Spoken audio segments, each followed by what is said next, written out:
Épître de Paul aux Romains, chapitre 1er. Paul, serviteur de Jésus-Christ, appelé à être apôtre, mis à part pour annoncer l'évangile de Dieu, qui avait été promis auparavant de la part de Dieu par ses prophètes dans les Saintes Écritures, et qui concerne son Fils, né de la postérité de David selon la chair, et déclaré Fils de Dieu avec puissance, selon l'Esprit de sainteté, par sa résurrection d'entre les morts. Jésus-Christ, notre Seigneur, par qui nous avons reçu la grâce et l'apostolat, pour amener en son nom à l'obéissance de la foi tous les païens, parmi lesquels vous êtes aussi, vous qui avez été appelés par Jésus-Christ, à tous ceux qui, à Rome, sont bien-aimés de Dieu, appelés à être saints, que la grâce et la paix vous soient données de la part de Dieu notre Père et du Seigneur Jésus-Christ. Je rends d'abord grâce à mon Dieu par Jésus-Christ au sujet de vous tous, de ce que votre foi est renommée dans le monde entier. Dieu, que je sers en mon esprit dans l'évangile de son Fils, m'est témoin que je fais sans cesse mention de vous, demandant continuellement dans mes prières d'avoir enfin, par sa volonté, le bonheur d'aller vers vous. Car je désire vous voir, pour vous communiquer quelques dons spirituels, afin que vous soyez affermis, ou plutôt, afin que nous soyons encouragés ensemble au milieu de vous, par la foi qui nous est commune, à vous et à moi. Je ne veux pas vous laisser ignorer, frères, que j'ai souvent formé le projet d'aller vous voir, afin de recueillir quelques fruits parmi vous, comme parmi les autres nations. Mais j'en ai été empêché jusqu'ici. Je me dois aux Grecs et aux barbares, aux savants et aux ignorants. Ainsi j'ai un vif désir de vous annoncer aussi l'Évangile, à vous qui êtes à Rome.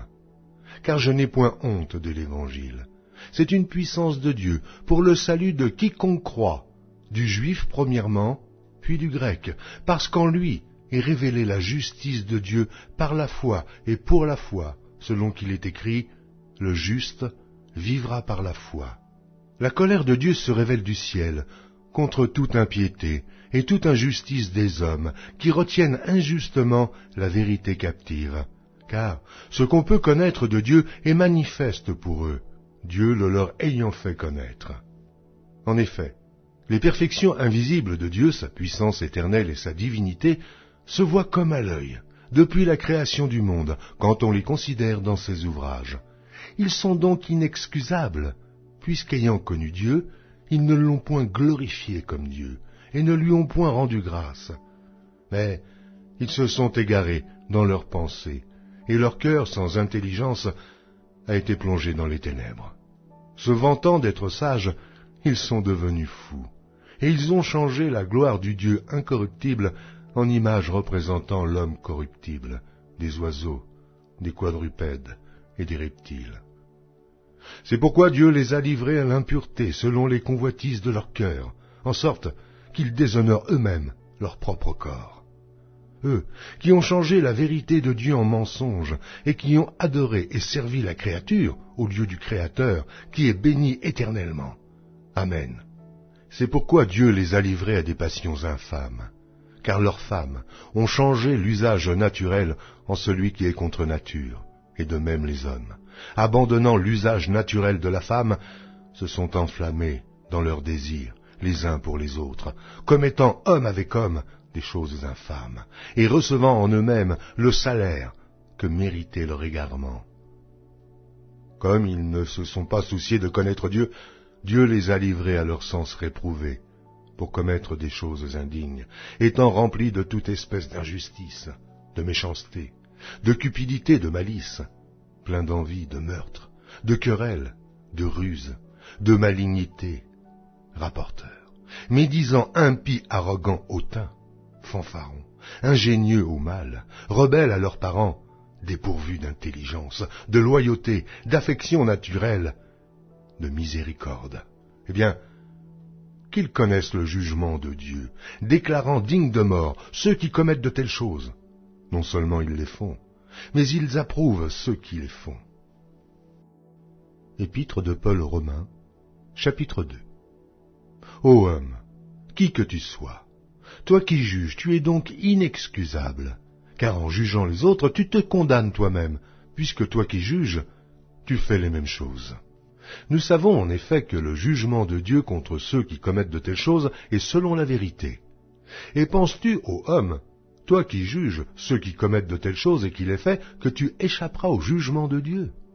Ou méprises-tu les richesses de sa bonté, de sa patience et de sa longanimité, ne reconnaissant pas que la bonté de Dieu te pousse à la repentance, mais, par ton endurcissement et par ton cœur impénitent, tu t'amasses un trésor de colère pour le jour de la colère et de la manifestation du juste jugement de Dieu qui rendra chacun selon ses œuvres, réservant la vie éternelle à ceux qui, par la persévérance à bien faire, cherchent l'honneur, la gloire et l'immortalité, mais l'irritation et la colère à ceux qui, par esprit de dispute, sont rebelles à la vérité et obéissent à l'injustice. Tribulation et angoisse sur toute âme d'homme qui fait le mal, sur le juif premièrement, puis sur le grec. Gloire, honneur et paix pour quiconque fait le bien, pour le juif premièrement, puis pour le grec. Car devant Dieu, il n'y a point d'acception de personne. Tous ceux qui ont péché sans la loi périront aussi sans la loi, et tous ceux qui ont péché avec la loi seront jugés par la loi. Ce ne sont pas, en effet, ceux qui écoutent la loi qui sont justes devant Dieu, mais ce sont ceux qui la mettent en pratique qui seront justifiés. Quand les païens qui n'ont point la loi font naturellement ce que prescrit la loi, ils sont, eux, qui n'ont point la loi, une loi pour eux-mêmes. Ils montrent que l'œuvre de la loi est écrite dans leur cœur, leur conscience en rendant témoignage, et leurs pensées s'accusant ou se défendant tour à tour. Ce qui paraîtra au jour où, selon mon évangile, Dieu jugera par Jésus-Christ les actions secrètes des hommes. Toi qui te donnes le nom de juif, qui te repose sur la loi, qui te glorifie de Dieu, qui connais sa volonté, qui apprécie la différence des choses, étant instruit par la loi, toi, qui te flatte d'être le conducteur des aveugles, la lumière de ceux qui sont dans les ténèbres, le docteur des insensés, le maître des ignorants, parce que tu as dans la loi la règle de la science et de la vérité. Toi donc, qui enseignes les autres, tu ne t'enseignes pas toi-même. Toi qui prêches de ne pas dérober, tu dérobes. Toi qui dis de ne pas commettre d'adultère, tu commets l'adultère. Toi qui as en abomination les idoles, tu commets des sacrilèges. Toi qui te fais une gloire de la loi, tu déshonores Dieu par la transgression de la loi. Car le nom de Dieu est à cause de vous blasphémé parmi les païens, comme cela est écrit. La circoncision est utile si tu mets en pratique la loi, mais si tu transgresses la loi, ta circoncision devient incirconcision.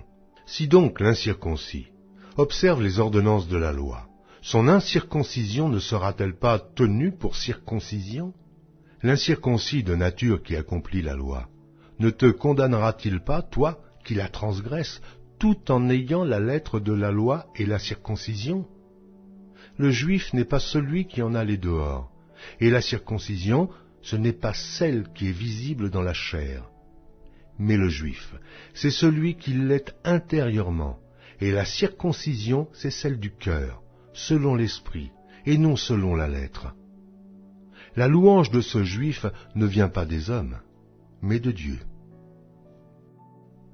Épître de Paul aux Romains, chapitre 3. Quel est donc l'avantage des Juifs? Ou quelle est l'utilité de la circoncision? Il est grand de toute manière, et tout d'abord en ce que les oracles de Dieu leur ont été confiés. Et quoi? Si quelques-uns n'ont pas cru, leur incrédulité anéantira-t-elle la fidélité de Dieu? Loin de là.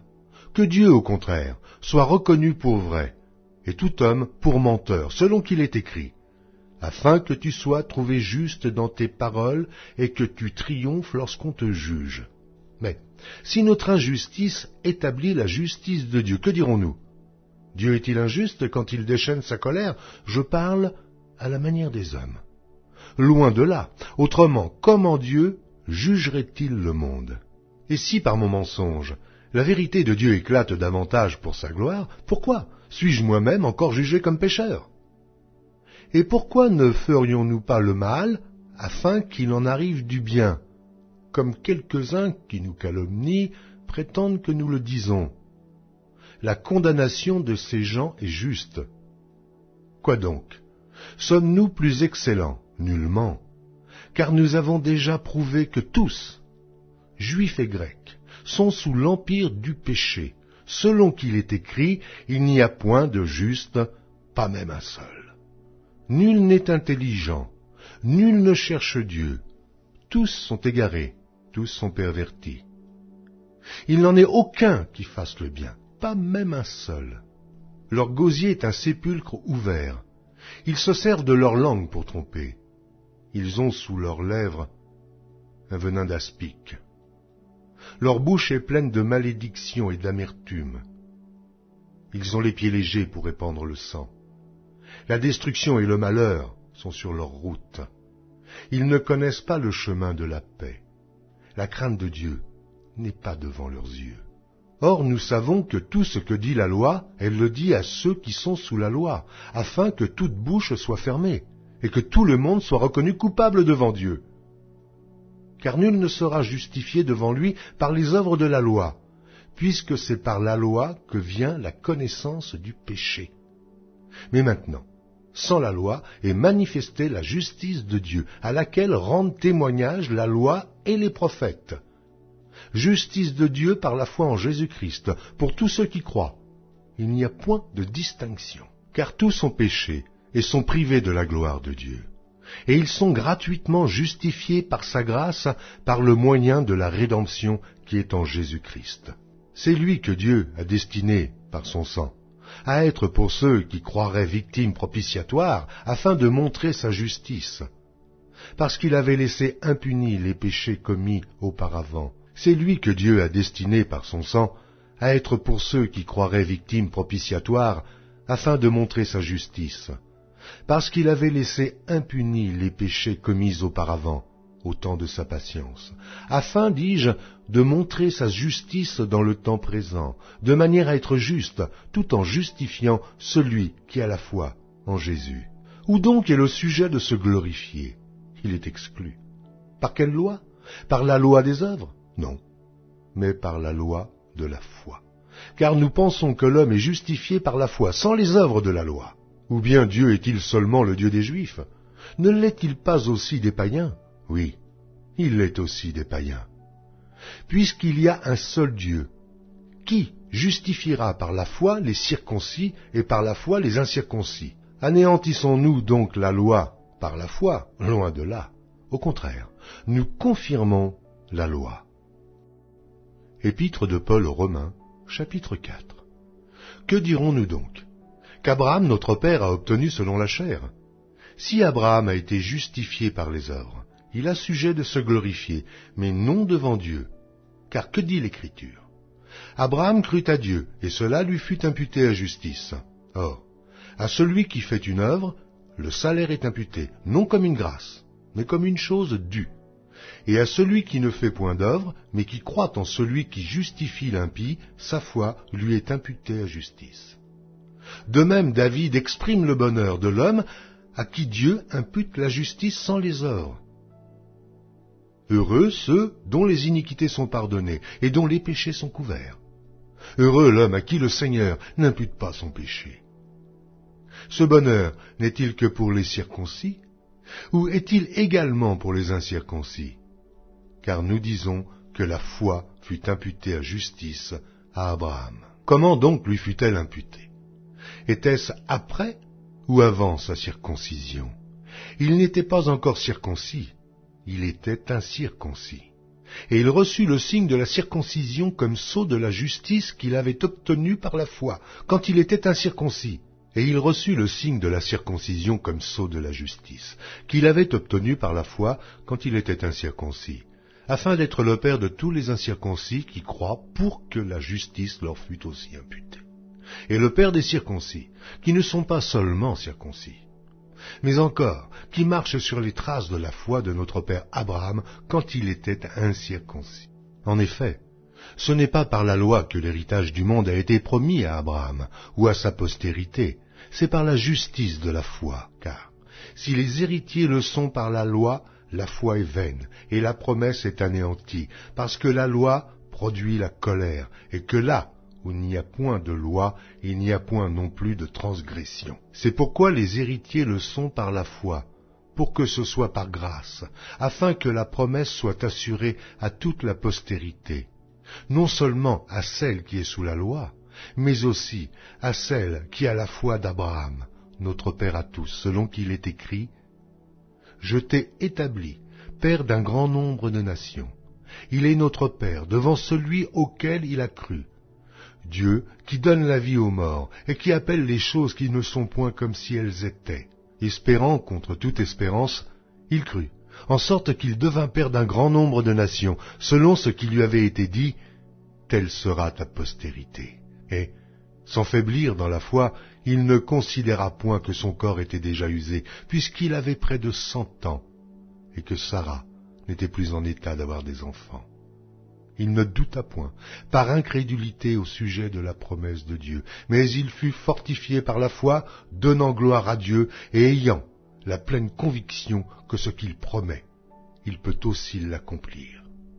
C'est pourquoi cela lui fut imputé à justice. Mais ce n'est pas à cause de lui seul qu'il est écrit que cela lui fut imputé, c'est encore à cause de nous, à qui cela sera imputé, à nous, qui croyons en celui qui a ressuscité des morts, Jésus notre Seigneur, lequel a été livré pour nos offenses, et est ressuscité pour notre justification. Épître de Paul aux Romains, chapitre 5.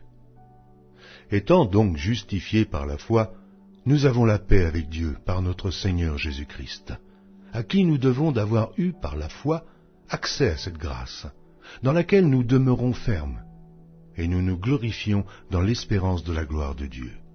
Bien plus, nous nous glorifions même des afflictions, sachant que l'affliction produit la persévérance la victoire dans l'épreuve, et cette victoire, l'espérance.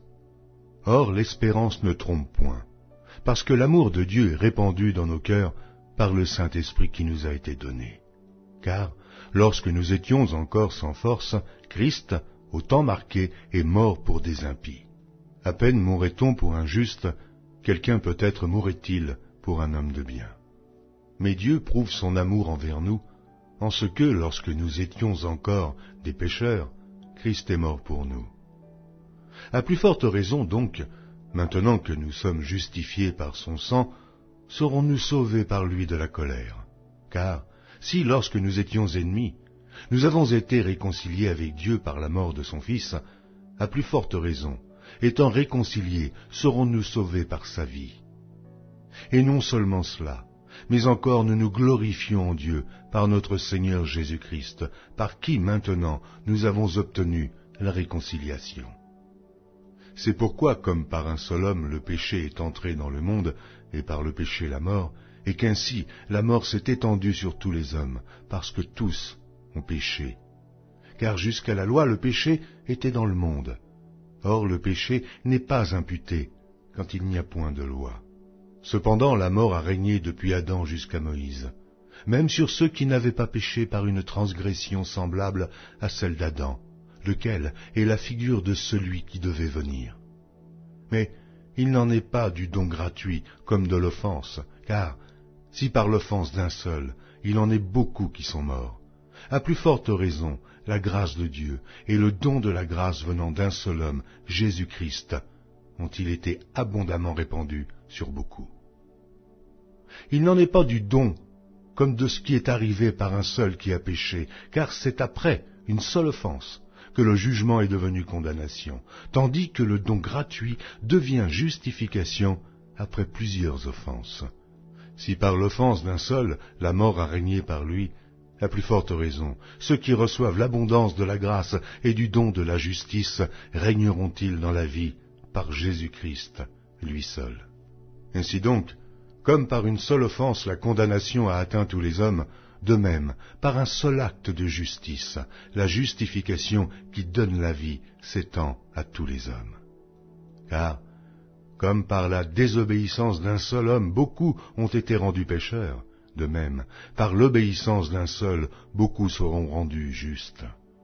Or, la loi est intervenue pour que l'offense abondât, mais là où le péché a abondé, la grâce a surabondé, afin que, comme le péché a régné par la mort, ainsi la grâce régna par la justice, pour la vie éternelle, par Jésus-Christ notre Seigneur.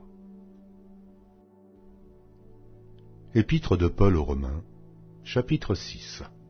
Que dirons-nous donc? Demeurerions-nous dans le péché afin que la grâce abonde? Loin de là. Nous qui sommes morts au péché, comment vivrons-nous encore dans le péché? Ignorez-vous que nous tous, qui avons été baptisés en Jésus-Christ, c'est en sa mort que nous avons été baptisés. Nous avons donc été ensevelis avec lui par le baptême en sa mort, afin que, comme Christ est ressuscité des morts par la gloire du Père, de même, nous aussi, nous marchions en nouveauté de vie.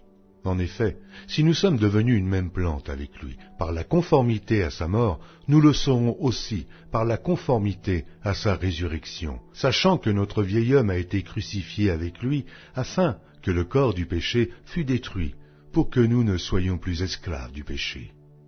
Car celui qui est mort est libre du péché. Or, si nous sommes morts avec Christ, nous croyons que nous vivrons aussi avec lui, sachant que Christ, ressuscité des morts, ne meurt plus.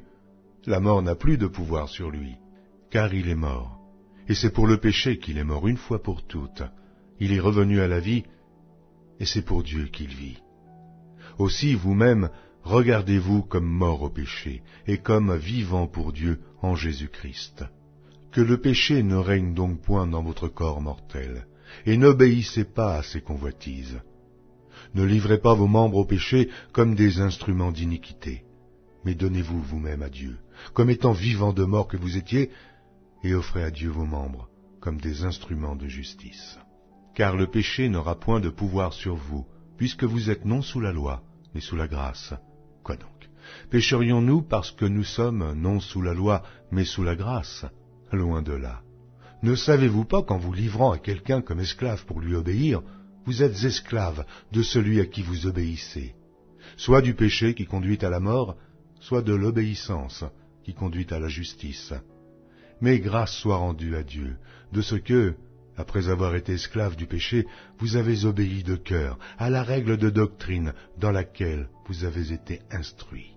Ayant été affranchis du péché, vous êtes devenus esclaves de la justice. Je parle à la manière des hommes, à cause de la faiblesse de votre chair. De même donc que vous avez livré vos membres comme esclaves à l'impureté et à l'iniquité pour arriver à l'iniquité, ainsi maintenant livrez vos membres comme esclaves à la justice pour arriver à la sainteté. Car lorsque vous étiez esclaves du péché, vous étiez libres à l'égard de la justice. Quels fruits portiez-vous alors? Des fruits dont vous rougissez aujourd'hui, car la fin de ces choses, c'est la mort. Mais maintenant, étant affranchis du péché et devenus esclaves de Dieu, vous avez pour fruit la sainteté et pour fin la vie éternelle. Car le salaire du péché, c'est la mort, mais le don gratuit de Dieu, c'est la vie éternelle en Jésus-Christ, notre Seigneur. Épître de Paul aux Romains, chapitre 7. Ignorez-vous, frères, car je parle à des gens qui connaissent la loi, que la loi exerce son pouvoir sur l'homme aussi longtemps qu'il vit. Ainsi, une femme mariée est liée par la loi à son mari tant qu'il est vivant. Mais si le mari meurt, elle est dégagée de la loi qui la liait à son mari. Si donc, du vivant de son mari, elle devient la femme d'un autre homme, elle sera appelée adultère. Mais si le mari meurt, elle est affranchie de la loi, de sorte qu'elle n'est point adultère en devenant la femme d'un autre. De même, mes frères, vous aussi, vous avez été par le corps de Christ mis à mort en ce qui concerne la loi, pour que vous apparteniez à un autre, à celui qui est ressuscité des morts, afin que nous portions des fruits pour Dieu. Car, lorsque nous étions dans la chair, les passions des péchés provoqués par la loi agissaient dans nos membres, de sorte que nous portions des fruits pour la mort. Mais maintenant, nous avons été dégagés de la loi, étant morts à cette loi sous laquelle nous étions retenus, de sorte que nous servons dans un esprit nouveau et non selon la lettre qui a vieilli. Que dirons-nous donc? La loi est-elle péché? Loin de là. Mais je n'ai connu le péché que par la loi. Car je n'aurais pas connu la convoitise si la loi n'eût dit « Tu ne convoiteras point ». Et le péché, saisissant l'occasion, produisit en moi, par le commandement, toutes sortes de convoitises, car sans loi, le péché est mort. Pour moi, étant autrefois sans loi, je vivais. Mais, quand le commandement vint, le péché reprit vie, et moi je mourus. Ainsi, le commandement qui conduit à la vie se trouva pour moi conduire à la mort, car le péché, saisissant l'occasion, me séduisit par le commandement et par lui me fit mourir. La loi donc est sainte, et le commandement est saint, juste et bon. Ce qui est bon, a-t-il donc été pour moi une cause de mort? Loin de là, mais c'est le péché, afin qu'il se manifestât comme péché, en me donnant la mort, par ce qui est bon, et que, par le commandement, il devint condamnable au plus haut point. Nous savons en effet que la loi est spirituelle, mais moi, je suis charnel, vendu au péché. Car je ne sais pas ce que je fais. Je ne fais point ce que je veux, et je fais ce que je hais. Or, si je fais ce que je ne veux pas, je reconnais par là que la loi est bonne. Et maintenant, ce n'est plus moi qui le fais, mais c'est le péché qui habite en moi. Ce qui est bon, je le sais, n'habite pas en moi, c'est-à-dire dans ma chair. J'ai la volonté, mais non le pouvoir de faire le bien. Car je ne fais pas le bien que je veux, et je fais le mal que je ne veux pas. Et si je fais ce que je ne veux pas, ce n'est plus moi qui le fais, c'est le péché qui habite en moi. Je trouve donc en moi cette loi. Quand je veux faire le bien, le mal est attaché à moi, car je prends plaisir à la loi de Dieu selon l'homme intérieur. Mais je vois dans mes membres une autre loi qui lutte contre la loi de mon entendement et qui me rend captif de la loi du péché qui est dans mes membres. Misérable que je suis, qui me délivrera du corps de cette mort? Grâce soit rendue à Dieu par Jésus-Christ notre Seigneur. Ainsi donc, moi-même, je suis par l'entendement esclave de la loi de Dieu, et je suis par la chair esclave de la loi du péché. Épître de Paul aux Romains, chapitre 8. Il y a donc maintenant aucune condamnation pour ceux qui sont en Jésus-Christ. En effet, la loi de l'esprit de vie en Jésus-Christ m'a affranchi de la loi du péché et de la mort. Car chose impossible à la loi, parce que la chair la rendait sans force, Dieu a condamné le péché dans la chair en envoyant, à cause du péché, son propre Fils dans une chair semblable à celle du péché. Et cela afin que la justice de la loi fût accomplie en nous qui marchons non selon la chair, mais selon l'esprit. Ceux, en effet, qui vivent selon la chair s'affectionnent aux choses de la chair, tandis que ceux qui vivent selon l'esprit s'affectionnent aux choses de l'esprit. Et l'affection de la chair, c'est la mort, tandis que l'affection de l'esprit, c'est la vie et la paix. Car l'affection de la chair est inimitié contre Dieu, parce qu'elle ne se soumet pas à la loi de Dieu, et qu'elle ne le peut même pas. Or, ceux qui vivent selon la chair ne sauraient plaire à Dieu. Pour vous qui ne vivez pas selon la chair, mais selon l'esprit, si du moins l'esprit de Dieu habite en vous. Si quelqu'un n'a pas l'esprit de Christ, il ne lui appartient pas. Et si Christ est en vous, le corps, il est vrai, est mort à cause du péché, mais l'esprit est vie à cause de la justice. Et si l'esprit de celui qui a ressuscité Jésus d'entre les morts habite en vous, celui qui a ressuscité Christ d'entre les morts rendra aussi la vie à vos corps mortels par son esprit qui habite en vous. Ainsi donc, frères, nous ne sommes point redevables à la chair pour vivre selon la chair. Si vous vivez selon la chair, vous mourrez. Mais si par l'esprit vous faites mourir les actions du corps, vous vivrez, car tous ceux qui sont conduits par l'Esprit de Dieu sont fils de Dieu. Et vous n'avez point reçu un esprit de servitude, pour être encore dans la crainte, mais vous avez reçu un esprit d'adoption, par lequel nous crions « Abba, Père ». L'Esprit lui-même rend témoignage à notre esprit que nous sommes enfants de Dieu. Or, si nous sommes enfants, nous sommes aussi héritiers, héritiers de Dieu et co-héritiers de Christ, si toutefois nous souffrons avec lui, afin d'être glorifiés avec lui. J'estime que les souffrances du temps présent ne sauraient être comparées à la gloire à venir, qui sera révélée pour nous. Aussi la création attend-elle avec un ardent désir la révélation des fils de Dieu. Car la création a été soumise à la vanité, non de son gré, mais à cause de celui qui l'y a soumise, avec l'espérance qu'elle aussi sera affranchie de la servitude, de la corruption, pour avoir part à la liberté de la gloire des enfants de Dieu. Or, nous savons que jusqu'à ce jour, la création tout entière soupire et souffre les douleurs de l'enfantement. Et ce n'est pas elle seulement, mais nous aussi, qui avons les prémices de l'Esprit. Nous aussi, nous soupirons en nous-mêmes en attendant l'adoption, la rédemption de notre corps. Car c'est en espérance que nous sommes sauvés. Or, l'espérance qu'on voit n'est plus espérance. Ce qu'on voit, peut-on l'espérer encore? Mais si nous espérons ce que nous ne voyons pas, nous l'attendons avec persévérance.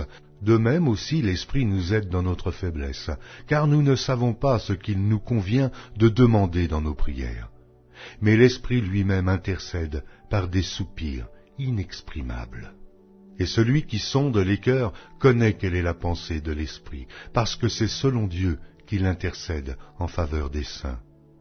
Nous savons du reste que toute chose concourt au bien de ceux qui aiment Dieu, de ceux qui sont appelés selon son dessein.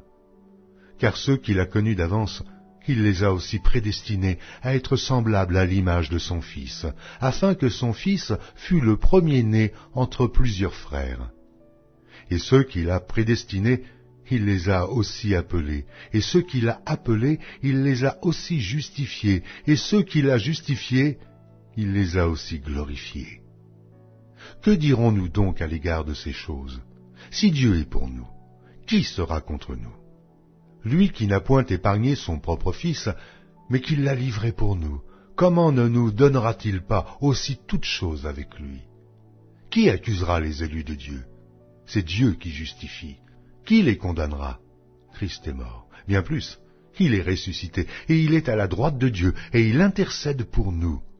Qui nous séparera de l'amour de Christ? Sera-ce la tribulation ou l'angoisse, ou la persécution, ou la faim, ou la nudité, ou le péril, ou l'épée? Selon qu'il est écrit, c'est à cause de toi qu'on nous met à mort tout le jour, qu'on nous regarde comme des brebis destinées à la boucherie. Mais, dans toutes ces choses, nous sommes plus que vainqueurs par celui qui nous a aimés. Car j'ai l'assurance que ni la mort, ni la vie, ni les anges, ni les dominations, ni les choses présentes, ni les choses à venir, ni les puissances, ni la hauteur, ni la profondeur, ni aucune autre créature ne pourra nous séparer de l'amour de Dieu manifesté en Jésus-Christ, notre Seigneur. Épître de Paul aux Romains, chapitre 9. Je dis la vérité en Christ, je ne mens point. Ma conscience m'en rend témoignage par le Saint-Esprit. J'éprouve une grande tristesse, et j'ai dans le cœur un chagrin continuel, car je voudrais moi-même être anathème et séparé de Christ pour mes frères, mes parents selon la chair, qui sont israélites, à qui appartiennent l'adoption et la gloire, et les alliances, et la loi, et le culte, et les promesses, et les patriarches, et de qui est issu selon la chair le Christ, qui est au-dessus de toutes choses, Dieu béni éternellement. Amen. Ce n'est point à dire que la parole de Dieu soit restée sans effet, car tous ceux qui descendent d'Israël ne sont pas Israël, et, pour être la postérité d'Abraham, ils ne sont pas tous ses enfants, mais il est dit en Isaac sera nommé pour toi une postérité. C'est-à-dire que ce ne sont pas les enfants de la chair qui sont enfants de Dieu, mais que ce sont les enfants de la promesse qui sont regardés comme la postérité. Voici en effet la parole de la promesse. Je reviendrai à cette même époque et Sarah aura un fils. Et de plus il en fut ainsi de Rebecca, qui conçut du sol Isaac notre père, car quoique les enfants ne fussent pas encore nés, et ils n'eussent fait ni bien ni mal, afin que le dessein d'élection de Dieu subsistât, sans dépendre des œuvres, et par la seule volonté de celui qui appelle. Il fut dit à Rebecca, « L'aîné sera assujetti au plus jeune, selon qu'il est écrit, j'ai aimé Jacob, et j'ai haï Ésaü. » Que dirons-nous donc? Y a-t-il en Dieu de l'injustice? Loin de là. Car il dit à Moïse, « Je ferai miséricorde à qui je fais miséricorde, et j'aurai compassion de qui j'ai compassion. » Ainsi donc cela ne dépend ni de celui qui veut, ni de celui qui court, mais de Dieu qui fait miséricorde. Car l'Écriture dit à Pharaon, « Je t'ai suscité à dessein pour montrer en toi ma puissance, et afin que mon nom soit publié sur toute la terre. » Ainsi, il fait miséricorde à qui il veut, et il endurcit qui il veut. Tu me diras, pourquoi blâme-t-il encore? Car qui est-ce qui résiste à sa volonté? Ô homme, toi plutôt, qui es-tu pour contester avec Dieu? Le vase d'argile dira-t-il à celui qui l'a formé, « Pourquoi m'as-tu fait ainsi ?» Le potier n'est-il pas maître de l'argile, pour faire avec la même masse un vase d'honneur et un vase d'usage vil? Et que dire si Dieu, voulant montrer sa colère et faire connaître sa puissance, a supporté avec une grande patience des vases de colère formés pour la perdition, et s'il a voulu faire connaître la richesse de sa gloire envers des vases de miséricorde qu'il a d'avance préparés pour la gloire? Ainsi nous a-t-il appelés non seulement d'entre les Juifs, mais encore d'entre les païens, selon qu'il le dit dans Osée, « J'appellerai mon peuple celui qui n'était pas mon peuple, et bien-aimé celle qui n'était pas la bien-aimée. » Et là où on leur disait « Vous n'êtes pas mon peuple », ils seront appelés fils du Dieu vivant. Ésaïe de son côté s'écrie au sujet d'Israël, « Quand le nombre des fils d'Israël serait comme le sable de la mer, un reste seulement sera sauvé. Car le Seigneur exécutera pleinement et promptement sur la terre ce qu'il a résolu. » Et, comme Ésaïe l'avait dit auparavant, « Si le Seigneur des armées ne nous eût laissé une postérité, nous serions devenus comme Sodome. Nous aurions été semblables à Gomorrhe. » Que dirons-nous donc? Les païens qui ne cherchaient pas la justice ont obtenu la justice qui vient de la foi, tandis qu'Israël, qui cherchait une loi de justice, n'est pas parvenu à cette loi. Pourquoi? Parce qu'Israël l'a cherchée, non par la foi, mais comme provenant des œuvres. Et ils se sont heurtés contre la pierre d'achoppement. Selon qu'il est écrit, « Voici, je mets en Sion une pierre d'achoppement et un rocher de scandale, et celui qui croit en lui ne sera point confus. » Épître de Paul aux Romains, chapitre 10. Frères, le vœu de mon cœur et ma prière à Dieu pour eux, c'est qu'ils soient sauvés. Je leur rends le témoignage qu'ils ont du zèle pour Dieu, mais sans intelligence, ne connaissant pas la justice de Dieu et cherchant à établir leur propre justice. Ils ne se sont pas soumis à la justice de Dieu, car Christ est la fin de la loi, pour la justification de tous ceux qui croient. En effet, Moïse définit ainsi la justice qui vient de la loi. L'homme qui mettra ces choses en pratique vivra par elles. Mais voici comment parle la justice qui vient de la foi. Ne dis pas en ton cœur, qui montera au ciel? C'est en faire descendre Christ. Ou, qui descendra dans l'abîme? C'est faire remonter Christ d'entre les morts. Que dit-elle donc? La parole est près de toi, dans ta bouche et dans ton cœur. Or, c'est la parole de la foi que nous prêchons.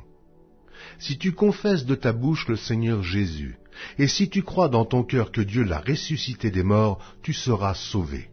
Car c'est en croyant du cœur qu'on parvient à la justice, et c'est en confessant de la bouche qu'on parvient au salut, selon ce que dit l'Écriture. Quiconque croit en lui ne sera point confus. Il n'y a aucune différence, en effet, entre le juif et le grec, puisqu'ils ont tous un même Seigneur, qui est riche pour tous ceux qui l'invoquent. Car quiconque invoquera le nom du Seigneur sera sauvé. Comment donc invoqueront-ils celui en qui ils n'ont pas cru? Et comment croiront-ils en celui dont ils n'ont pas entendu parler? Et comment en entendront-ils parler s'il n'y a personne qui prêche? Et comment y aura-t-il des prédicateurs s'ils ne sont pas envoyés, selon qu'il est écrit, qu'ils sont beaux les pieds de ceux qui annoncent la paix, de ceux qui annoncent de bonnes nouvelles. Mais tous n'ont pas obéi à la bonne nouvelle. Ainsi, Ésaïe dit-il, « Seigneur, qui a cru à notre prédication ?» Ainsi, La foi vient de ce qu'on entend, et ce qu'on entend vient de la parole de Christ. Mais que dis-je? N'ont-ils pas entendu? Au contraire, leur voix est allée par toute la terre, et leur parole jusqu'aux extrémités du monde. Mais je dis, Israël ne l'a-t-il pas su? Moïse le premier dit, « J'exciterai votre jalousie, parce qu'il n'est point une nation. Je provoquerai votre colère par une nation sans intelligence. » Et Isaïe pousse la hardiesse jusqu'à dire, « J'ai été trouvé par ceux qui ne me cherchaient pas. Je me suis manifesté à ceux qui ne me demandaient pas. » Mais au sujet d'Israël, il dit, « J'ai tendu mes mains tout le jour vers un peuple rebelle et contredisant. » Épître de Paul aux Romains, chapitre 11. Je dis donc, Dieu a-t-il rejeté son peuple? Loin de là. Car moi aussi je suis israélite, de la postérité d'Abraham, de la tribu de Benjamin. Dieu n'a point rejeté son peuple qu'il a connu d'avance. Ne savez-vous pas ce que l'Écriture rapporte d'Élie? Comment il adresse à Dieu cette plainte contre Israël? Seigneur, ils ont tué tes prophètes. Ils ont renversé tes autels. Je suis resté moi seul, et ils cherchent à m'ôter la vie. Mais quelle réponse Dieu lui fait-il? Je me suis réservé 7000 hommes, qui n'ont point fléchi le genou devant Baal. De même, aussi dans le temps présent, il y a un reste, selon l'élection de la grâce.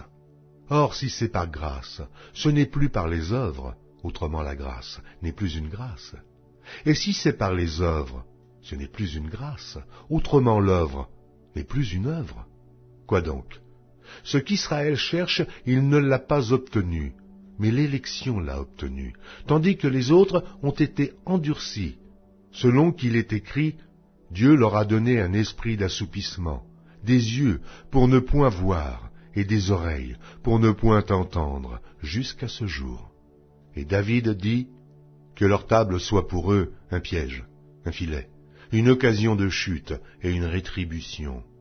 Que leurs yeux soient obscurcis pour ne point voir, et tiens leur dos continuellement courbé. Je dis donc, est-ce pour tomber qu'ils ont bronché? Loin de là. Mais, par leur chute, le salut est devenu accessible aux païens, afin qu'ils fussent excités à la jalousie. Or, si leur chute a été la richesse du monde, et leur amoindrissement la richesse des païens, combien plus en sera-t-il ainsi quand ils se convertiront tous? Je vous le dis à vous, païens. En tant que je suis apôtre des païens, je glorifie mon ministère, afin, s'il est possible, d'exciter la jalousie de ceux de ma race et d'en sauver quelques-uns. Car si leur rejet a été la réconciliation du monde, que sera leur réintégration, sinon une vie d'entre les morts? Or, si les prémices sont saintes, la masse l'est aussi. Et si la racine est sainte, les branches le sont aussi. Mais si quelques-unes des branches ont été retranchées, et si toi, qui étais un olivier sauvage, tu as été hanté à leur place et rendu participant de la racine et de la graisse de l'olivier, ne te glorifie pas aux dépens de ces branches. Si tu te glorifies, sache que ce n'est pas toi qui portes la racine, mais que c'est la racine qui te porte. Tu diras donc, les branches ont été retranchées afin que moi je fusse hanté. Cela est vrai. Elles ont été retranchées pour cause d'incrédulité, et toi, tu subsistes par la foi. Ne t'abandonne pas à l'orgueil, mais crains. Car si Dieu n'a pas épargné les branches naturelles, il ne t'épargnera pas non plus. Considère donc la bonté et la sévérité de Dieu.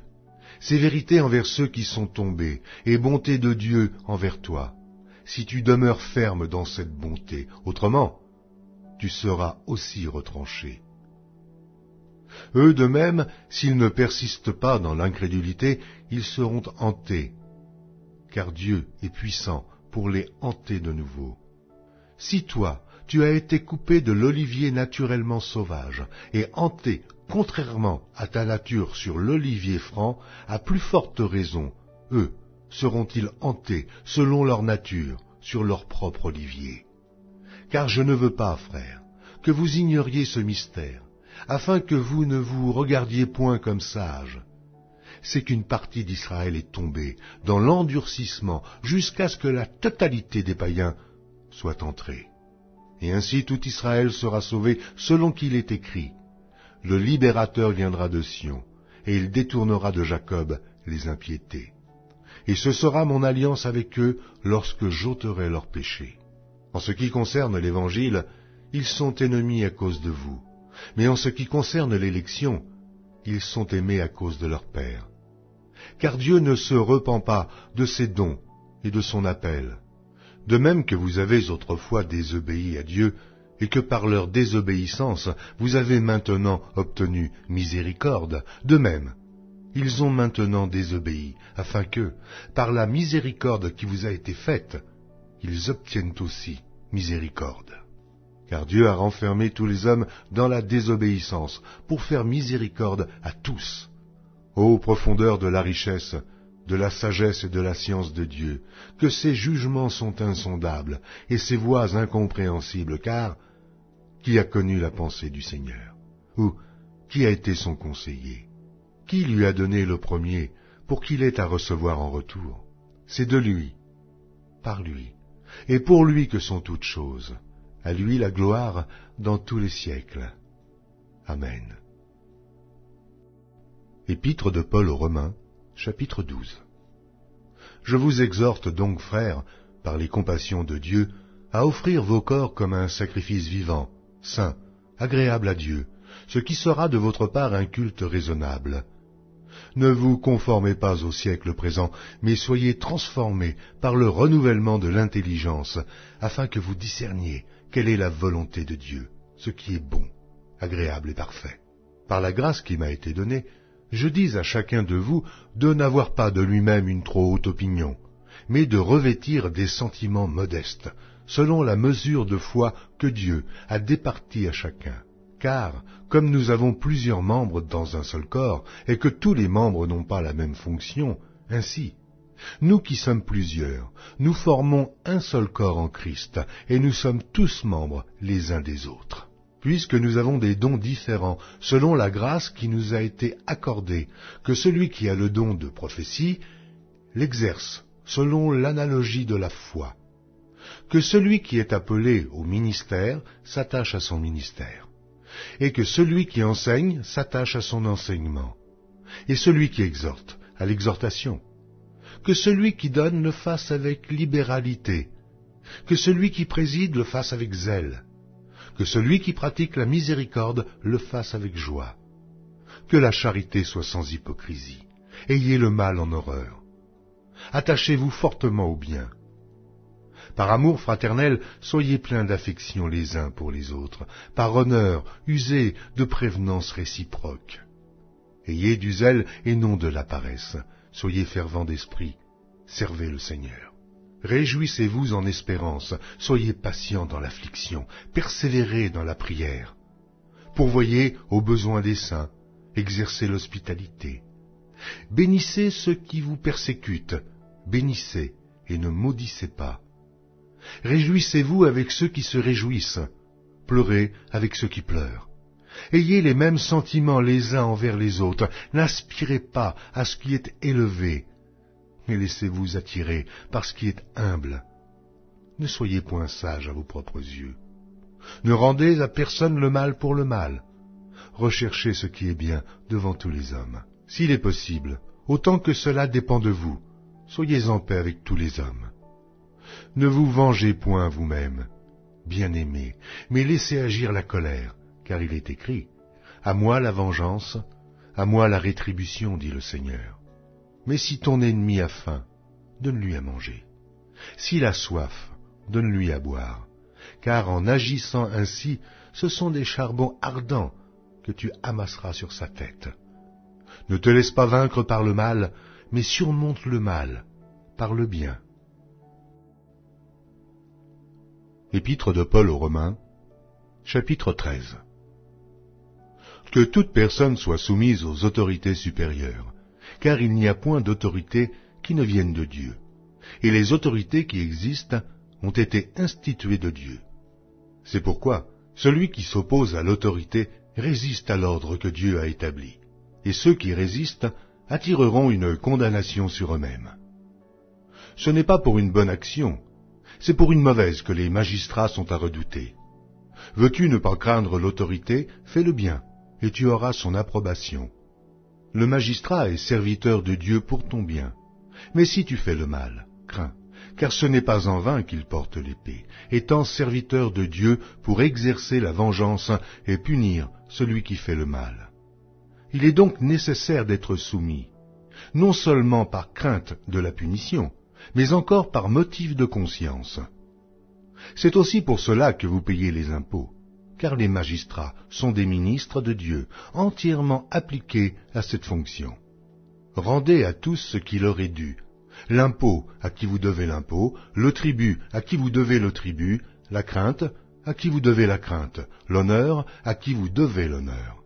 Ne devez rien à personne, si ce n'est de vous aimer les uns les autres, car celui qui aime les autres a accompli la loi. En effet, les commandements, tu ne commettras point d'adultère, tu ne tueras point, tu ne déroberas point, tu ne convoiteras point, et ce qu'il peut encore y avoir se résume dans cette parole. Tu aimeras ton prochain comme toi-même. L'amour ne fait point de mal au prochain. L'amour est donc l'accomplissement de la loi. Cela importe d'autant plus que vous savez en quel temps nous sommes. C'est l'heure de vous réveiller enfin du sommeil, car maintenant le salut est plus près de nous que lorsque nous avons cru. La nuit est avancée, le jour approche, dépouillons-nous donc des œuvres des ténèbres et revêtons les armes de la lumière. Marchons honnêtement, comme en plein jour, loin des excès et de l'ivrognerie, de la luxure et de l'impudicité, des querelles et des jalousies. Mais revêtez-vous du Seigneur Jésus-Christ, et n'ayez pas soin de la chair pour en satisfaire les convoitises. Épître de Paul aux Romains, chapitre 14. Faites accueil à celui qui est faible dans la foi, et ne discutez pas sur les opinions. Tel croit pouvoir manger de tout, tel autre qui est faible ne mange que des légumes. Que celui qui mange ne méprise point celui qui ne mange pas, et que celui qui ne mange pas ne juge point celui qui mange, car Dieu l'a accueilli. Qui es-tu, toi qui juges un serviteur d'autrui? S'il se tient debout ou s'il tombe, cela regarde son maître. Mais il se tiendra debout, car le Seigneur a le pouvoir de l'affermir. Tel fait une distinction entre les jours. Tel autre les estime tous égaux. Que chacun ait en son esprit une pleine conviction. Celui qui distingue entre les jours agit ainsi pour le Seigneur. Celui qui mange, c'est pour le Seigneur qu'il mange, car il rend grâce à Dieu. Celui qui ne mange pas, c'est pour le Seigneur qu'il ne mange pas, et il rend grâce à Dieu. En effet, nul de nous ne vit pour lui-même, et nul ne meurt pour lui-même. Car si nous vivons pour le Seigneur. Et si nous mourrons pour le Seigneur. Soit donc que nous vivions, soit que nous mourions, nous sommes au Seigneur. Car Christ est mort, et il a vécu, afin de dominer sur les morts et sur les vivants. Mais toi, pourquoi juges-tu ton frère? Ou toi, pourquoi méprises-tu ton frère, puisque nous comparaîtrons tous devant le tribunal de Dieu? Car il est écrit, « Je suis vivant, dit le Seigneur. Tout genou fléchira devant moi, et toute langue donnera gloire à Dieu. » Ainsi, chacun de nous rendra compte à Dieu pour lui-même. Ne nous jugeons donc plus les uns les autres, mais pensez plutôt à ne rien faire, qui soit pour votre frère une pierre d'achoppement ou une occasion de chute. Je sais, et je suis persuadé par le Seigneur Jésus, que rien n'est impur en soi, et qu'une chose n'est impure que pour celui qui la croit impure. Mais si pour un aliment ton frère est attristé, tu ne marches plus selon l'amour. Ne cause pas par ton aliment la perte de celui pour lequel Christ est mort. Que votre privilège ne soit pas un sujet de calomnie. Car le royaume de Dieu, ce n'est pas le manger et le boire, mais la justice et la paix et la joie par le Saint-Esprit. Celui qui sert Christ de cette manière est agréable à Dieu et approuvé des hommes.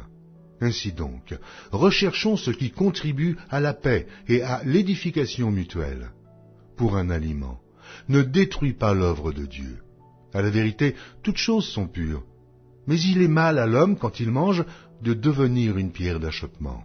Il est bien de ne pas manger de viande, de ne pas boire de vin, et de s'abstenir de ce qui peut être pour ton frère une occasion de chute, de scandale ou de faiblesse. Cette foi que tu as, garde-la pour toi devant Dieu. Heureux celui qui ne se condamne pas lui-même dans ce qu'il approuve. Mais celui qui a des doutes au sujet de ce qu'il mange est condamné, parce qu'il n'agit pas par conviction. Tout ce qui n'est pas le produit d'une conviction est péché. Épître de Paul aux Romains, chapitre 15.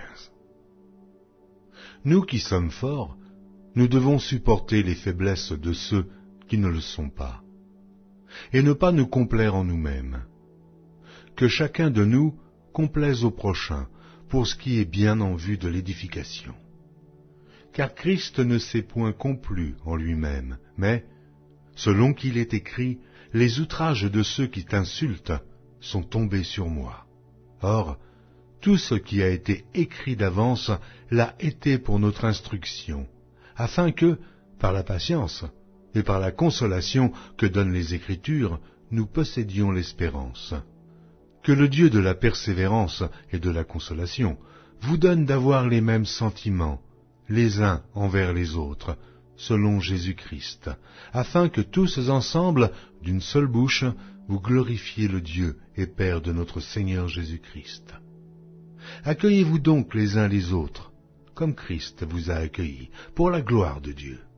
Je dis en effet que Christ a été serviteur des circoncis, pour prouver la véracité de Dieu en confirmant les promesses faites aux pères, tandis que les païens glorifient Dieu à cause de sa miséricorde, selon qu'il est écrit « C'est pourquoi je te louerai parmi les nations, et je chanterai à la gloire de ton nom. » Il est dit encore « Nations, réjouissez-vous avec son peuple. » Et encore « Louez le Seigneur, vous toutes les nations. Célébrez-le, vous tous les peuples. » Ésaïe dit aussi « Il sortira d'Isaïe un rejeton, qui se lèvera pour régner sur les nations espéreront en lui. » Que le Dieu de l'espérance vous remplisse de toute joie et de toute paix dans la foi, pour que vous abondiez en espérance, par la puissance du Saint-Esprit. Pour ce qui vous concerne, mes frères, je suis moi-même persuadé que vous êtes pleins de bonnes dispositions, remplis de toute connaissance, et capables de vous exhorter les uns les autres.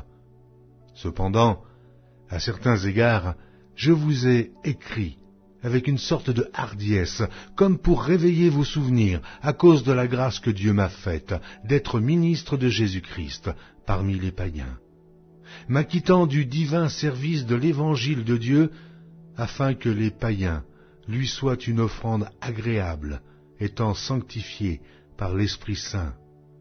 J'ai donc sujet de me glorifier en Jésus-Christ pour ce qui regarde les choses de Dieu, car je n'oserais mentionner aucune chose que Christ n'ait pas faite par moi, pour amener les païens à l'obéissance par la parole et par les actes, par la puissance des miracles et des prodiges, par la puissance de l'Esprit de Dieu, en sorte que, depuis Jérusalem et les pays voisins jusqu'en Illyrie, j'ai abondamment répandu l'évangile de Christ. Et je me suis fait honneur d'annoncer l'évangile là où Christ n'avait point été nommé, afin de ne pas bâtir sur le fondement d'autrui, selon qu'il est écrit « Ceux à qui il n'avait point été annoncé verront, et ceux qui n'en avaient point entendu parler comprendront. » C'est ce qui m'a souvent empêché d'aller vers vous, mais maintenant, n'ayant plus rien qui me retienne dans ces contrées, et ayant depuis plusieurs années le désir d'aller vers vous, j'espère vous voir, en passant quand je me rendrai en Espagne, et y être accompagné par vous, après que j'aurai satisfait en partie mon désir de me trouver chez vous. Présentement, je vais à Jérusalem pour le service des saints, car la Macédoine et l'Achaïe ont bien voulu s'imposer une contribution en faveur des pauvres parmi les saints de Jérusalem. Elles l'ont bien voulu, et elles le leur devaient, car si les païens ont eu part à leurs avantages spirituels, ils doivent aussi les assister dans les choses temporelles. Dès que j'aurai terminé cette affaire et que je leur aurai remis ces dons, je partirai pour l'Espagne et passerai chez vous.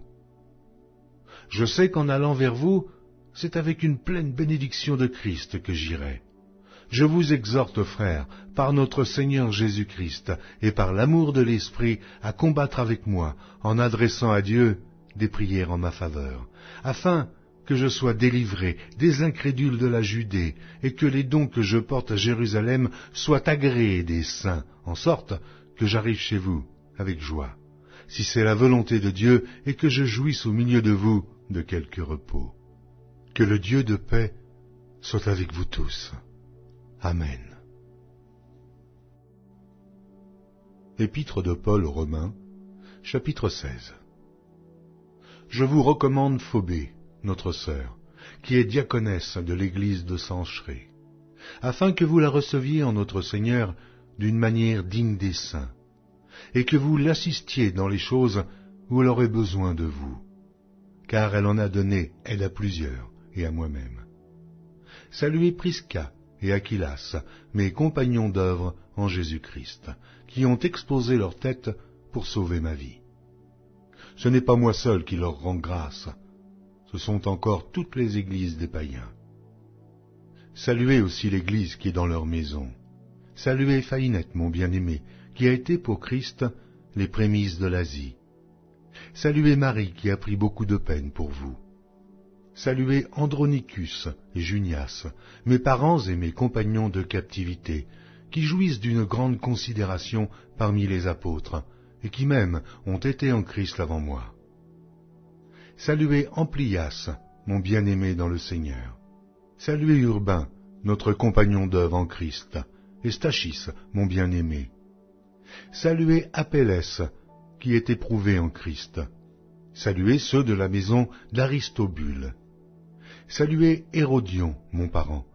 Saluez ceux de la maison de Narcisse, qui sont dans le Seigneur. Saluez Tryphène et Tryphose, qui travaillent pour le Seigneur. Saluez Perside, la bien-aimée, qui a beaucoup travaillé pour le Seigneur. Saluez Rufus, l'élu du Seigneur, et sa mère, qui est aussi la mienne. Saluez à Saint-Crite, Phlégon, Hermès, Patrobas, Hermas, et les frères qui sont avec eux. Saluez Philologue, et Julie, Nérée et sa sœur, et Olympe, et tous les saints qui sont avec eux. Saluez-vous les uns les autres d'un saint baiser. Toutes les églises de Christ vous saluent. Je vous exhorte, frères, à prendre garde à ceux qui causent des divisions et des scandales, au préjudice de l'enseignement que vous avez reçu. Éloignez-vous d'eux, car de tels hommes ne servent point Christ notre Seigneur, mais leur propre ventre, et, par des paroles douces et flatteuses, ils séduisent les cœurs des simples. Pour vous, votre obéissance est connue de tous, et je me réjouis donc à votre sujet, et je désire que vous soyez sages en ce qui concerne le bien, et purs en ce qui concerne le mal. Le Dieu de paix écrasera bientôt Satan sous vos pieds. Que la grâce de notre Seigneur Jésus-Christ soit avec vous. Timothée, mon compagnon d'œuvre, vous salue, ainsi que Lucius, Jason et Zosipater, mes parents. Je vous salue dans le Seigneur, moi, Tertius, qui ai écrit cette lettre. Gaius, mon hôte, et celui de toute l'Église vous salue. Éraste, le trésorier de la ville, vous salue, ainsi que le frère Quartus. Que la grâce de notre Seigneur Jésus-Christ soit avec vous tous. Amen. À celui qui peut vous affermir selon mon évangile et la prédication de Jésus-Christ, conformément à la révélation du mystère caché pendant des siècles, mais manifesté maintenant par les écrits des prophètes, d'après l'ordre du Dieu éternel, et porté à la connaissance de toutes les nations, afin qu'elles obéissent à la foi. À Dieu, seul sage, soit la gloire au siècle des siècles par Jésus-Christ. Amen.